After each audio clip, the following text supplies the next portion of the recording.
All right, let's dive right into the Walmart iceberg and uncover how this retail giant is quietly reshaping the 2026 economic landscape.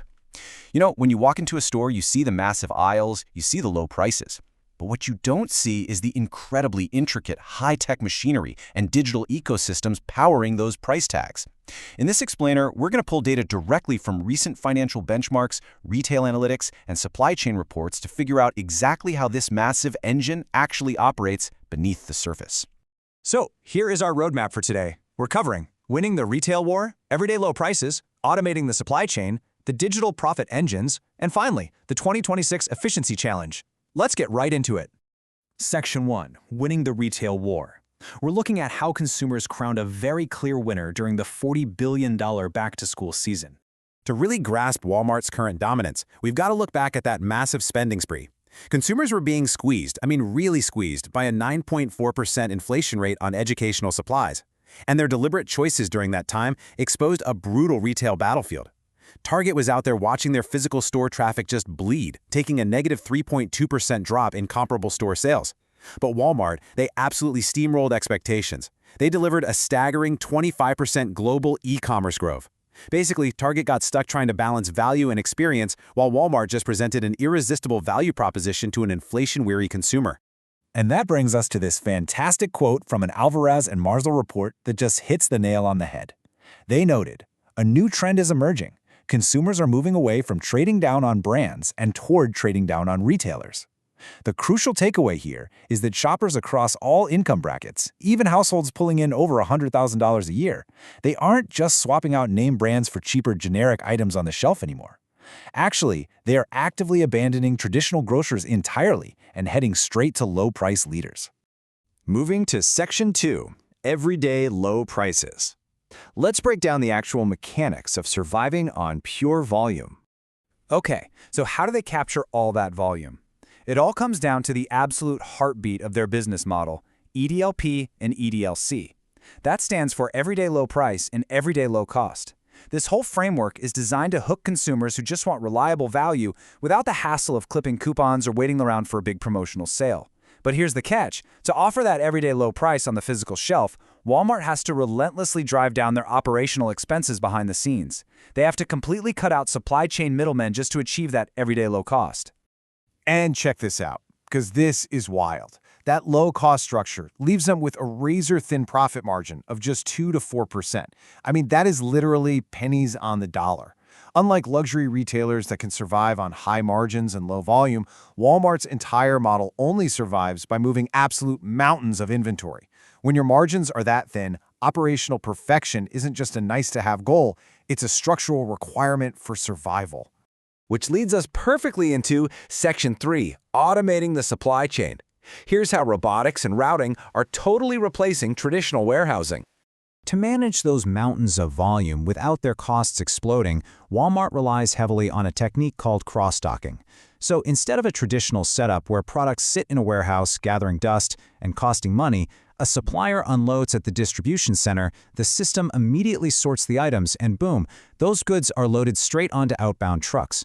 The products stay in perpetual motion, which means they reach store shelves way faster and a whole lot cheaper. And to supercharge this perpetual motion, Walmart is dropping some serious cash. They recently bet an incredible $330 million just to modernize and double the shipping capacity of one single regional distribution center down in Opelousas, Louisiana. Think about that for a second. This isn't some small pilot project. This is a massive, scale-level strategy to fundamentally redesign the backbone of their logistics. The impact of this automation is totally transforming their footprint.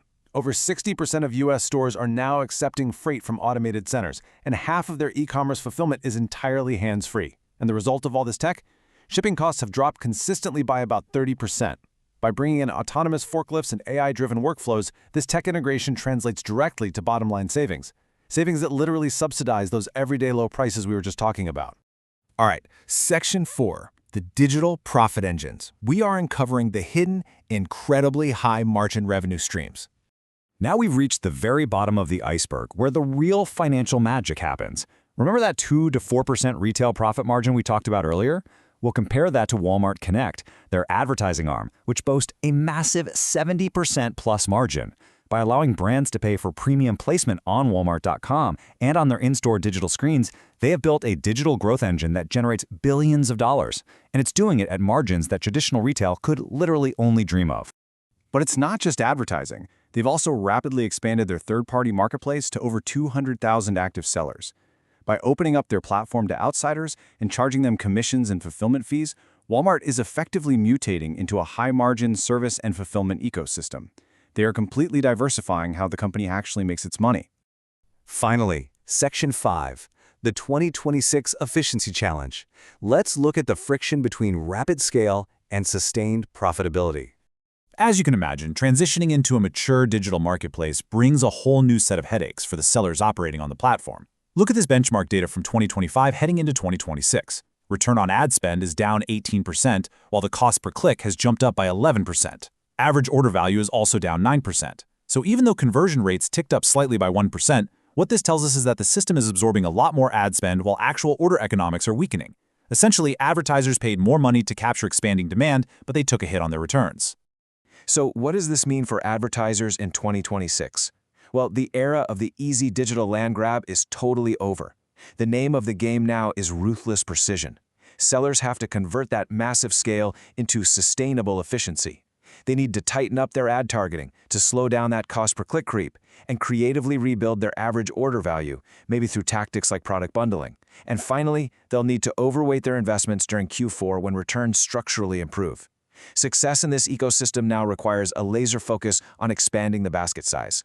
Which brings us to a really provocative question to wrap up this explainer. Can Walmart actually maintain its low-price soul while mutating into a high-tech advertising and logistics juggernaut? We really have to ask ourselves if this relentless pursuit of high-margin digital dominance is eventually going to change the core identity of the ultimate discount retailer. Will their massive focus on ad algorithms and third-party seller fees complement or completely distract from their basic promise of saving people money? What do you take away from all this? Thank you so much for joining me to uncover the Walmart iceberg, and I'll see you in the next explainer.